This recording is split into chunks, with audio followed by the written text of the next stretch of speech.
everybody, it's Star Raptor here. Welcome to my spoiler-filled review for Star Wars Rebels Season 4 premiere, which is titled The Heroes of Mandalore. I'm going over both parts 1 and 2 combined, and you might have noticed that this is a different format. I used to do the Star Wars Rebels reviews on my weekly show called This Week in Star Wars Canon, where I also talked about comics, the novels, and the video games, but this is the last season of Rebels, and we are doing double episodes a week, so I thought I'm going to have enough time to talk about these things on their own, in their own reviews, so you can look forward to these reviews every Monday or Tuesday, depending on the week for me.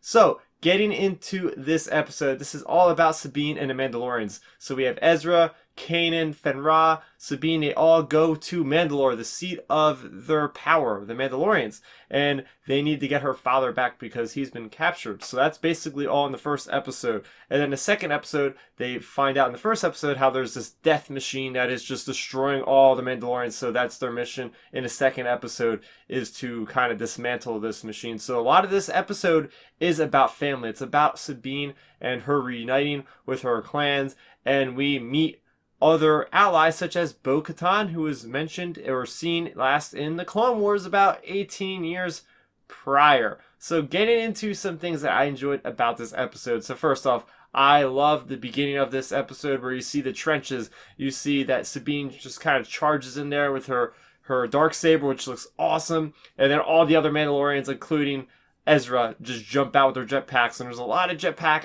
action. It's so cool, especially that very first, well, not the first scene, but there's this little train sequence, which is kind of like Indiana Jones, and it is really fun. You have these like tanks and you have speeder bikes, and they're all flying around. It's just such a good time.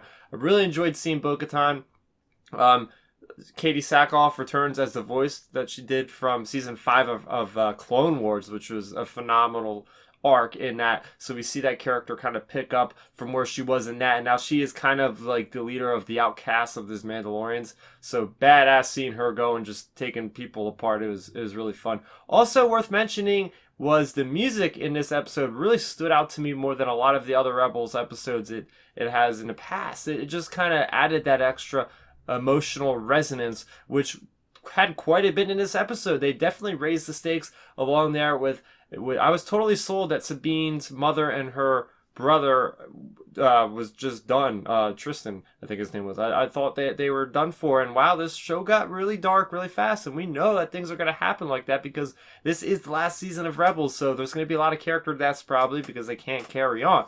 Another thing I really enjoyed was the animation all around was great. I really like this one sequence at the end of the second episode when you see like the engine of this like apparatus machine, like it kind of melts and like the lava stuff kind of seeps through. Great animation there. A lot of dust and ashes kind of flying around because of the death weapon. So great job on the crew putting that together. And getting more into Sabine, I liked seeing how at the end of the second episode she was really struggling. She was trying to temper her aggressions because these people made her make this weapon to kill her own people, and she just wants to use it against them. But then Bo-Katan is kind of like the reasoning behind her to like not actually act out in violence, because then she would be doing exactly what the Empire pretty much does, and it makes her basically them.